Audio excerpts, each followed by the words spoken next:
교독으로 봉독하겠습니다. 9절 제가 먼저 봉독합니다. 여호와께서 또 모세에게 말씀하여 이르시되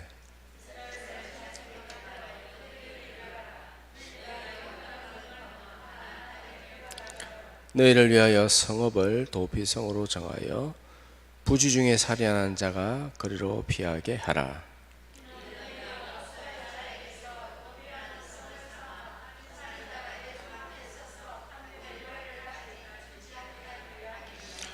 너희가 줄 성읍 중에 6을 도피성에 있게 하되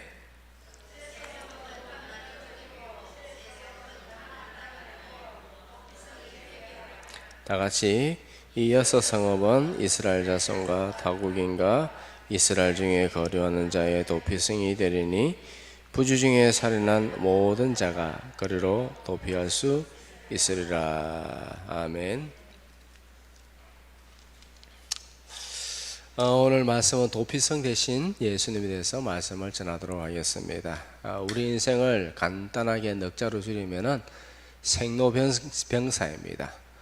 생로병사, 태어나서 늙고 병들고 죽는다. 좋은 내용은 하나도 없습니다. 다 그저 별로 좋지 않은 늙고 병들고 죽는다. 그게 인생이다 라고 그렇게 말을 하고 있습니다. 우리가 살아가면서 즐거움도 있지만은 즐거움은 잠시 느끼는 것에 불과하고 괴로움과 고통이 계속해서 이어지는 것처럼 느껴집니다. 왜일까? 왜 그렇게 느껴질까? 즐거운 것도 반이 있고 괴로운 것도 반이 있는데 반반인데 왜 괴로움이 훨씬 더 크게 느껴지는 것일까? 왜냐하면 사람들은 좋은 일이 있으면요 잠시 기뻐하고, 그러나 괴로움이 오면은 계속해서 그것을 생각하기 때문입니다. 고난이 오면 그 고난에 집중합니다. 예를 들었어요. 10가지 좋은 일이 있는데 한 가지 나쁜 일이 있어요. 그럼 어떡합니까? 10가지 좋은 일에는 별로 신경을 쓰지 않고 시간이 좀 지나면은 당연하게 여깁니다. 그리고 한 가지 문제는 어떻게 해요? 한 가지 문제는 계속해서 이게 왜 안 풀릴까? 이 아픔이 왜 해결되지 않을까? 이 문제가 왜 이렇게 해결되지 않을까? 계속해서 한 가지의 문제에 골몰하게 되어지고 그 문제가 해결될 때까지 계속해서 그 문제에 사로잡히고, 왜 이리 인생은 고통스러울까? 왜 이리 힘들까? 왜 이리 괴로울까? 라고 생각하며 그렇게 심적인 고통을 느끼기 때문입니다. 그래서 사람들은 인생을 고난의 연속이다 라고 그렇게 말합니다. 뭐가 잘못됐어요? 뭐가 잘못됐어요? 10가지 좋은 일이 있으면 그것에 대해서 감사하기보다는 한 가지 문제 때문에 계속해서 골몰하는 거예요. 이게 영적으로 뭐냐 하면 마귀의 속임수에 사로잡히는 거예요. 사로잡히는 것. 그 한 가지에 사로잡혀가지고 끙끙대면서 엉뚱한 생각하고 잘못된 생각에 사로잡혀 버리는 것입니다. 이 마귀에게 사로잡히는 거예요. 마귀의 건세예요, 그게. 아시겠죠? 그게 마귀의 건세예요. 오늘은 주님이 주신 복에 대해서 집중하며 살아가야 될 줄 믿으시기 바랍니다. 지난주도 찬송을 들었고 이번 주도 찬송을 들었습니다. 무슨 찬송이냐면 주가 주신 복을 세어보아라. 크신 복을 내가 알리라. 받은 복을 세어보아라. 주의 크신 복을 내가 알리라. 받은 복을 세어보아라. 하나님께서 주신 은혜에 집중하고 그것에 대해서 감사해라. 문제가 있으면 어떻게 되는가? 안 풀리면요 억지로 풀려고 하지 마요. 내버려도. 아시겠죠? 풀리지 않는 복은 풀리지 않는 문제는 어쩔 수 없어요. 시간이 지나야 돼요. 기도가 쌓여야 돼요. 아시겠죠? 안 풀리는 문제 가지고 끙끙대고 그냥 내 실력은 중학교생도 수준밖에 안 되는데 고등학생 문제를 갖다 풀려고 대학생 문제를 풀려고 끙끙대고 있어 봐야 그놈 문제가 풀려요 안 풀려요? 안 풀리죠? 안 풀리면은 그냥 하나님 앞에 기도하면서 그냥 풀릴 때까지 기다리고 주님께서 주신 문제에 대해, 주님께서 주신 복에 대해서 집중하고 우리는 하나님께 감사하며 살아가면 됩니다. 문제가 풀리든 안 풀리든 그거는 내 소관이 아니고 하나님께서 하실 줄 믿으시기 바랍니다. 최근 몇 년간 엄청난 세계적인 사건이 계속해서 터지고 있죠. 지금도 그 문제 속에 여전히 있습니다. 터질 일은 터집니다. 지난 3년 4개월 동안 코로나 팬데믹으로 참 모든 것이 셧다운 됐습니다. 세계가 문을 닫고 교회도 문을 닫고 싹 다 문을 닫고 이제 오픈이 되어졌는데 지금은 세계 붕괴가 차근차근 또 일어나고 있어요. 2008년도 리먼 브러더 사건은요, 신용 경색의 문제였고 1997년 우리나라 IMF 사건은 동남아의 문제였는데 지금은 전 세계적으로 각 나라마다 부채가 없는 곳이 없습니다. 미국 부채 하나만 들어볼게요. 미국 부채가요 매일 갚아야 되는 이자만 해도 얼마냐? 52억 달러예요. 52억 달러. 52억 달러라고 하니까 별로 크게 안 느껴지죠? 이 우리나라 돈으로 환산하면 얼마냐? 매일 갚아야 되는 이자만 얼마냐? 6조 7천억이에요. 예? 지금 해결이 안 돼요. 예. 무엇이 기다리고 있는지 아시겠죠? 아파트 올라간다 하라고 그렇게 하고 있는데 정말 이거 뭐 진짜 경제에 대해서 1도 모르는 인간들이 하는 말이에요. 예. 미국만 해도 이 정도예요. 러우 전쟁이 지금 끝나느냐?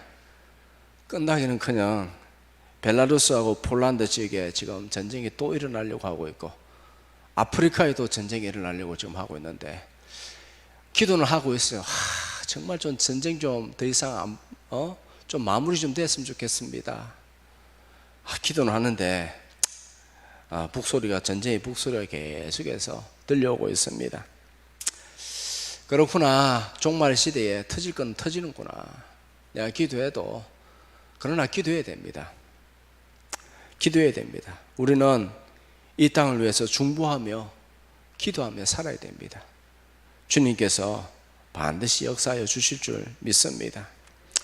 역사의 주관자는 하나님이시기 때문에 우리가 기도하는 것밖에 없어요. 기도해야 그나마 어려움이 우리한테 직접적으로 안 닥칩니다. 기도하는 자를 주님께서 보호하여 주신다는 사실을 믿으시기 바랍니다. 우리가 기도해야 살아남아요. 지금 기도해야 내 개인적으로도 기도해야 내 자녀들이 살아남아요. 지금 세상이 지금 어떻게 돌아가는지를 몰라. 예? 우리나라 경제도 이거 말 안 해요. 말하면 어떻게 될까요? 다 죽었다, 큰일 났다 해가지고 이제 소요가 일어나니까는 말을 안 해요.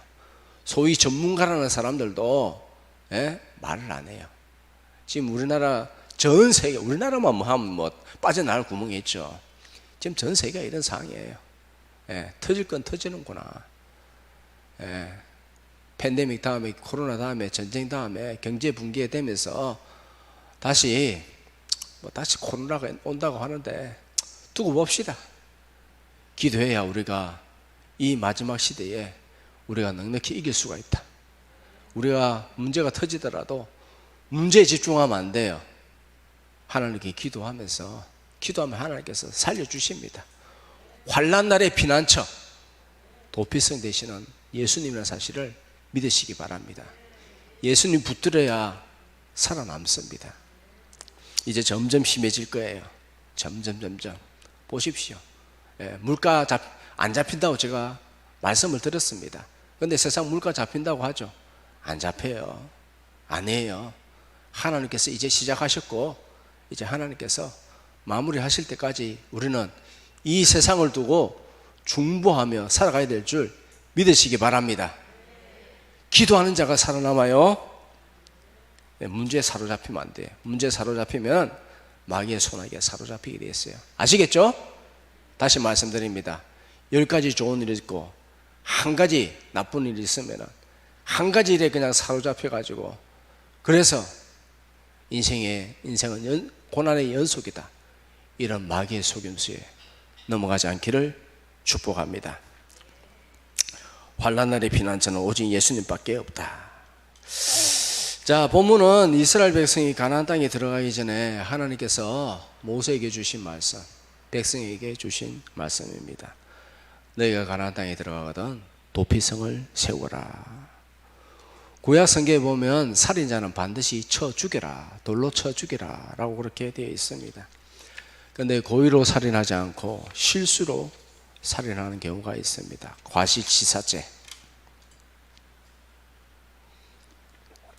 그럴 경우에는 아예 고의로 살인한 거 아니다, 실수다 라는 것을 증명하기 위해서, 정당한 재판을 받기 위해서 도피성으로 도망가야 했습니다. 도피성 제도입니다. 예를 들어서 도끼로 나무를 하다가 자루에서 도끼날이 빠져가지고 도끼날이 날아가지고 옆에 있는 사람을 쳐서 죽여버렸습니다. 고의로 죽인 것이 아닙니다. 그럴 수도 있잖아요, 그죠? 이럴 때는 어떻게 되는가? 그냥 뒤도 안 들어보고 도피성으로 먼저 도망가야 됩니다. 사람들한테 변명할 필요 없습니다. 일단은 정당한 재판을 받기 위해서 도피성으로 무조건 도망해야 된다. 고의성이 없으면 도피성에 머물렀다가 계속 생명을 유지할 수 있고, 그리고 재판을 받고 나서 그것이 고의가 아니라면 그 도피성 안에서만 살아갈 수가 있습니다. 도피성을 벗어나면 이제 죽음을 당할 수가 있습니다. 이 제도는 무엇을 의미하는가? 이 제도는 바로 예수님의 십자가 사건을 의미하는 것입니다. 모든 사람은 실수합니다. 연약한 죄인입니다. 그런데 죄의 삭은 사망입니다. 즉 모든 사람은 지옥에 가야 됩니다. 그러나 하나님께서 구원의 길을 열어놓으셨습니다. 그것이 무엇이라고요? 바로 십자가의 길입니다.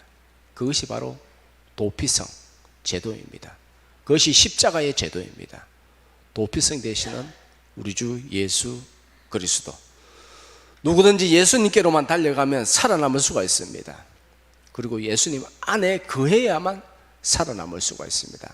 예수님을 벗어나면은 죽임을 당합니다. 그렇기 때문에 우리는 계속 예수님 안에 거해야 됩니다. 예수님 말씀 안에 거하려고 노력하시기 바랍니다.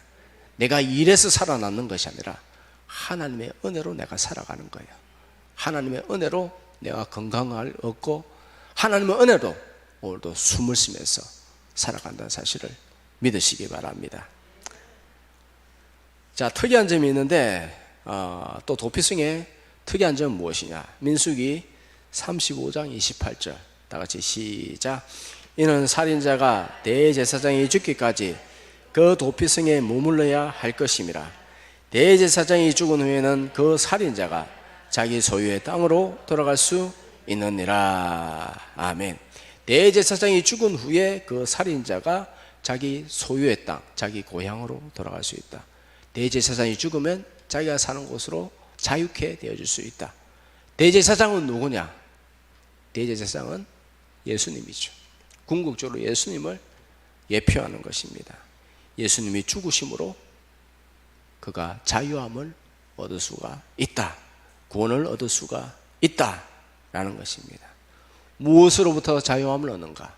무엇으로부터 구원을 얻는가? 첫째로 죄에서부터 구원을 얻습니다.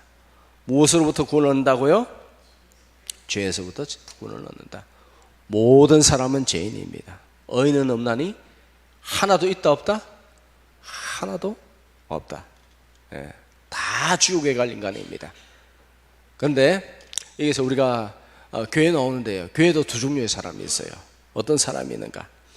자신을 의인이라 생각하는 죄인, 자신을 의인이라 생각하는 죄인. 예, 여기 보니까 오늘 처음에 기도할 때 건강한 자에게는 의사가 쓸데없다. 자기를 건강하다고 생각해요. 자기는 의인이다 생각해요. 예, 자신을 의인이라 생각하는 죄인이 있고 자신을 죄인이다 생각하는 의인이 있다. 하나님 앞에 내가 죄인입니다 할 때 하나님께서 그를 의인이라고 칭하여 주십니다. 우리는 용서받은 죄인입니다. 죄인이에요. 그런데 사람들이 보니까요, 다른 사람하고 비교하면서 자신을 의인으로 착각하는 경우가 상당히 많습니다. 이 정도면 신앙생활 잘하지, 이 정도면 의인이다 라는 식으로 그렇게 살아가고 있어요. 예? 이 사람이 죄인이에요. 이 정도면 됐다, 나 정도만 하면 신앙생활 잘한다, 이 사람이 죄인이에요. 이런 사람을 두고 우리는 간단하게 그렇게 말합니다. 영적인 바리새인. 영적인 바리새인의 특징이 무엇이냐? 자기를 의인이라 여기고 다른 사람을 비판하고 정죄하는 그런 사람이 바로 영적인 바리새인. 예. 다른 사람을 비판하고 정죄하는 것은 자신이 하나님의 자리에 있는 것입니다. 우리는 그저 하나님의 은혜에 감사하고 찬양하며 살아갈 뿐입니다. 이 죄인을 불쌍히 여겨 주시옵소서. 하나님의 긍휼로 살아가게 하여 주시옵소서. 하나님의 은혜로 살게 하여 주시옵소서. 우리가 그렇게 기도하며 간청할 뿐입니다. 그 이상을 넘어가면요, 영적인 바리새인이에요. 누구는 어떠니 누구는 어떠니, 너가 죄인이야, 너가 잘못됐어, 그렇게 생각하는 것 자체가 교만이야, 마귀야 라고 그렇게 말하는 것입니다. 하나님만이 우리를 정죄하고 심판하는 주가 되심을 믿습니다. 우리는 죄인입니다. 우리가 해야 될 일은 무언가? 우리는 받은 은혜로 서로서로 사랑해야 됩니다. 서로서로 사랑해야 됩니다. 사랑하는 데 집중해야 됩니다. 겸손하게 사랑해야 됩니다. 우리의 의는 오직 십자가밖에 없음을 믿으시기 바랍니다. 로마서 5장 6절 다 같이 시작. 우리가 아직 연약할 때에 기약대로 그리스도께서 경건하지 않은 자를 위하여 죽으셨도다. 아멘. 우리가 연약할 때에 주님께서 죽으셨다. 5장 8절 다시 시작. 우리가 아직 죄인 되었을 때에 그리스도께서 우리를 위하여 죽으심으로 하나님께서 우리에 대한 자기 사랑을 확정하셨느니라. 우리가 죄인 되었을 때에 죽으심으로 자기 사랑을 확정하셨다. 5장 10절 시작. 곧 우리가 원수 되었을 때에 그의 아들의 죽으심으로 말미암아 하나님과 화목하게 되었은즉. 아멘. 자, 우리가 연약할 때, 죄인 되었을 때, 원수 되었을 때, 그때에 주님께서 죽으심으로 우리를 죄에서 구원하셨다. 하나님과 화목하게 하셨다. 우리가 잘나서 구원받은 거 아니에요. 하나님의 은혜로 우리가 다 모여서 하나님께 예배드리는 줄 믿습니다. 죄책감을 가지면 안 돼요. 죄책감을. 내가 이런 죄를 지었는데 천국 갈 수 있겠나? 마귀의 속임수예요. 이 죄책감에 빠지면 안 돼요. 그런 마음이 든다면요, 어떻게 해야 될까요? 그런 마음이 든다면 예수님의 보혈로 덮어주시옵소서. 나는 죄인입니다. 하나님의 은혜로 나를 덮어주시옵소서. 간단해요. 간단하잖아요. 회개하면 끝이에요. 오직 예수의 보혈밖에 없네. 예수의 피밖에 없네. 나를 정케하게 하는 예수의 피밖에 없네. 아무리 해도 안 돼요. 예? 나의 의는 더러운 옷과 같은 것입니다. 회개하면 끝이에요. 죄의식, 죄책감, 그런 건 다 예수님의 은혜 가운데 다 사라질 줄 믿으시기 바랍니다. 예수님의 보혈은 모든 죄를 덮어버립니다. 우리는 하루에 7번, 8번 손을 씻죠, 그죠? 바이러스 때문에 손을 씻습니다. 그러듯이 날마다 7번, 8번 예수님의 보혈을 의지하면서 우리의 죄를 간단한, 빨리빨리 생각나는 것마다 그냥 회개하면 됩니다. 과거에 문득문득 떠오르는 나의 잘못된 생각들, 행동들, 교만한 것들 떠오를 때마다 예수님의 보혈로 나를 덮어주시옵소서. 용서하여 주시옵소서. 그것을 하면 충분해요. 그거면 충분해. 예수님의 보혈이면 충분한 줄 믿으시기 바랍니다. 예수님의 능력이 얼마나, 예수님의 사랑이 얼마나 큰지 모릅니다. 자, 두 번째로는 무엇으로부터 구원을 받는가? 사망의 권세로부터 구원을 받는다. 무엇으로부터 구원을 받는다고요? 왜 이렇게 힘이 없어요? 무엇으로부터요? 사망의 권세. 사망의 권세란 무엇인가? 사망의 권세. 가난, 질병, 죽음. 뭐라고요? 가난, 질병, 죽음, 이게 사망의 권세입니다. 이런 공포가 몰려오면 도피성대에서는 예수님께로 도망가면 됩니다. 달려가야 됩니다. 모든 무거운 짐들을 다 내려놓고 예수님 앞에 모든 것들을 다 내려놓으면 됩니다. 주님께서 해결하여 주십니다. 어떤 권사님이 계십니다. 자녀들이 다 해외에서 사업을 하고요, 매우 바쁩니다. 한국에 혼자 계십니다. 자녀들이 염려를 합니다. 수시로 전화를 합니다. 사업도 바쁘고 코로나로 인해서 한국에 들어오지도 못하고, 그래서 전화를 합니다. 아이고, 어머니 혼자 계신데 어떡해요? 큰일이라도 당하면 어떡해요? 어떻게 하면서 수시로 전화를 겁니다. 이 권사님이 그렇게 말합니다. 큰일? 무슨 큰일? 뭐 죽기밖에 더 하겠어? 아, 죽으면 천국 가지. 무슨 큰일? 다 맡겨. 아들, 딸, 걱정하지 마. 하나님께 맡기고 네 일 열심히 해. 그렇게 하고 전화를 끊었답니다. 아주 당차고 의연한 모습입니다. 호연지기라 하죠. 이런 것을 호연지기의 모습이라죠. 우리 믿음의 사람들은 호연지기의 자세를 가지고 살아야 됩니다. 무슨 일은 무슨 일? 걱정하지 마. 걱정하지 마. 아무것도 걱정하지 마. 하나님께서 지키셔. 아들까지 내어주셨는데 무슨 그걸 걱정하다가 짐을 싸고 그렇게 걱정하면서 살냐고. 걱정하지 마. 믿음으로 당차게 사시기를 바랍니다. 셋째로, 모든 고통에서 구원해 주십니다. 모든 고통. 네. 도피성에 들어가면 모든 문제가 해결됩니다. 도피성으로 들어갈 때는요, 급하게 도망쳐 가기 때문에 아무것도 들고 온 게 없어요.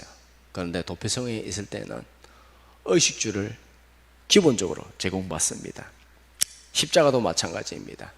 십자가 앞에 나오면 주님께서 다 먹이시고 입히시고 살리실 줄 믿으시기 바랍니다. 걱정하지 마십시오.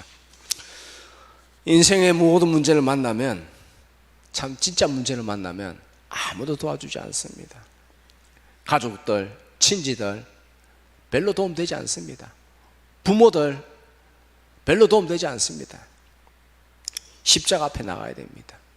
주님 앞에 해결을 받아야 됩니다. 주님만이 우리의 도피성이 되십니다. 환난 날에 피난처가 되십니다. 물론 부모가 조금 도와줄 수도 있습니다만 궁극적으로 도움이 되지 못합니다. 하나님께로 달려가야 됩니다. 도피성으로 달려가야 됩니다. 하나님께서 변론해 주십니다. 모든 문제들을 하나님 앞에 다 내려놓으시길 바랍니다. 문제 생기면 문제에 골몰하면 안 돼요. 문제 하나 때문에 막 그냥 문제 하나 안 되면 죽네 그래 하지만은 안 죽어요. 안 죽어요. 문제 내 힘으로 해결 안 되면 어떻게 하라고요? 내버려둬요. 하나님께서 다 계획이 있어서 그런 거예요. 하나님의 섭리예요. 하나님께서 그것 때문에 우리를 또 연단해 가시는 거예요. 도피성의 특징이 있습니다. 무엇이냐 하면, 도피성은 첫째로 접근성이 뛰어나다. 접근성이 뛰어나다. 민수기 35장 14절. 다 같이 시작. 새 성읍은 요단 이쪽에 두고 새 성읍은 가나안 땅에 두어 도피성이 되게 하라. 아멘. 도피성에 보면요, 도피성은 요단강 동쪽에 세 군데, 서쪽에 세 군데, 그렇게 도피성을 만들려고 그렇게 하셨습니다. 딱 그렇게 삼각 정도로 해가지고 모든 지역에서 46km, 아니 48km인가요? 하여튼 한 50km 안쪽에 도피성이 있어요. 그렇다 보니까는 50km 안쪽이니까 어떻게 해요? 하루 만에 쫓아갈 수 있어요. 실수로 사람을 죽였다. 그럼 하루 만에 쫓아갈 수 있습니다. 접근성이 뛰어납니다. 그리고 도로가 잘 닦여져 있습니다. 매년 1회 정기 보수를 합니다. 도로 표지판까지 있습니다. 저기로 가면 도피성 저쪽으로 가시오. 네. 실수로 사람을 죽인 사람이 얼마나 되겠습니까? 굉장히 소수입니다. 그럼에도 불구하고 과잉 투자를 합니다. 이렇게 만들어 놓아서 누구든지 어디서든지 쉽게 도피성으로 찾아갈 수가 있습니다. 특별히 모든 사람이 다 도피성을 이용할 수가 있습니다. 차별이 없습니다. 타국인이든 이방인이든 도피성을 이용할 수가 있습니다. 우리 15절 다 같이 봉독하겠습니다. 시작. 이 여섯 성읍은 이스라엘 자손과 타국인과 이스라엘 중에 거류하는 자의 도피성이 되리니 부주 중에 살인한 모든 자가 거리로 도피할 수 있느니라. 아멘. 남녀노소, 빈부귀천, 이방인, 거류민, 나그네 다 모든 사람들이 다 동일합니다. 누구든지 도피성으로 속히 피할 수 있습니다. 제한이 없습니다. 무엇을 말하느냐? 모든 사람이 십자가로 접근할 수 있다. 제한이 없다. 모든 죄인들이 다 십자가 보면 구원을 받을 수가 있다. 제한이 없다는 거예요. 그리고 두 번째로 도피성은요, 어디서나 볼 수 있습니다. 어디서나 산에 위치합니다. 쉽게 찾을 수가 있습니다. 십자가는요, 골고다 언덕에 세워졌습니다. 누구나 볼 수 있습니다. 아무 때나 있는 사람이 다 볼 수 있습니다. 십자가는 높이 세워졌습니다. 왜 그렇게 높이 세워졌는가? 누구나 다 볼 수 있게. 놋뱀을 쳐다본 적 살리라. 그냥 놋뱀이 세워진 곳에 있으면 아무 때나 볼 수 있습니다. 날씨가 좋으면 10km 밖에서도 볼 수 있습니다. 예수님은 6월절에 어린 양이 되셨습니다. 왜 6월절에 죽으셨는가? 왜 6월절에 죽으셨는가? 6월절이 되면 가장 많은 사람들이 모입니다. 250만 명 되는 사람들이 사방 각지에서, 외국에서도 이렇게 예루살렘 성으로 모입니다. 수많은 사람들이 십자가의 사건을 보게 되었습니다. 복음의 포용성, 수용성, 개방성,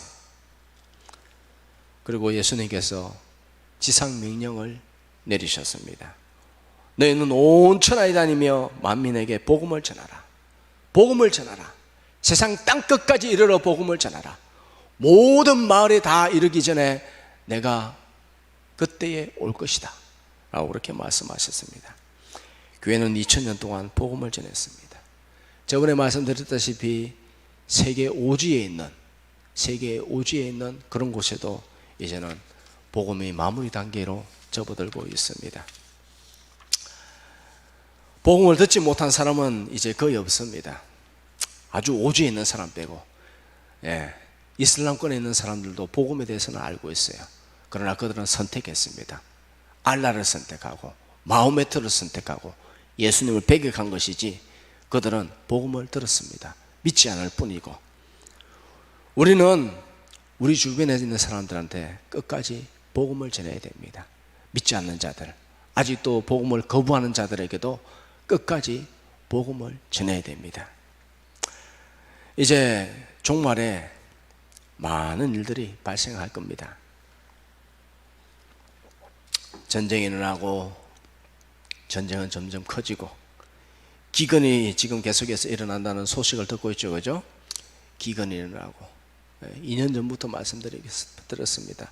이제 기근이 일어날 차례라고, 경제가 이제 침체될 차례라고, 그리고 또 전염병이 또 언제 터질지 모른다는 또 그런 말은 공공연하게 그냥 우리가 알고 있는 사실입니다.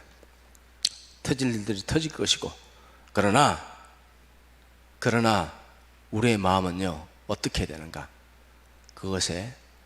그런 문제에 마음을 빼앗기면 안 됩니다. 마음을 빼앗기면 안 돼요. 그런 일들이 일어나는 것을 보면 낙심하거나 절망하면 안 됩니다. 낙심하고 절망한다는 것은 그것에 마음을 빼앗겼다는 거예요. 우리는 그런 일이 생기면 마지막 때인 줄 알고 믿음으로 굳건하게 서 있어야 됩니다. 이 땅을 위하여 중보해야 됩니다. 하나님께서 기도하는 자를 보호하여 주십니다. 환난 날에 피난처가 되십니다. 환난 날이 오면은 예수님께로 달려가야 됩니다. 예수님께 기도해야 됩니다. 말씀을 마치도록 하겠습니다. 17세기 음악의 어머니라 불리는 핸델이 있습니다.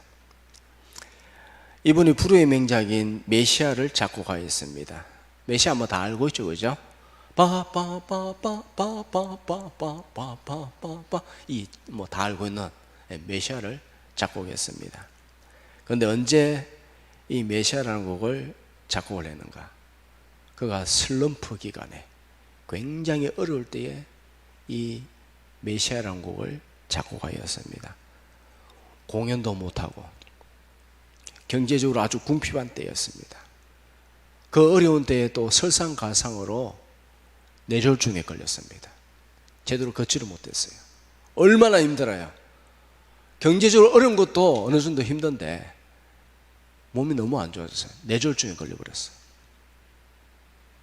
완전히 절망했습니다. 희망이 보이지 않습니다. 이제는 끝났구나.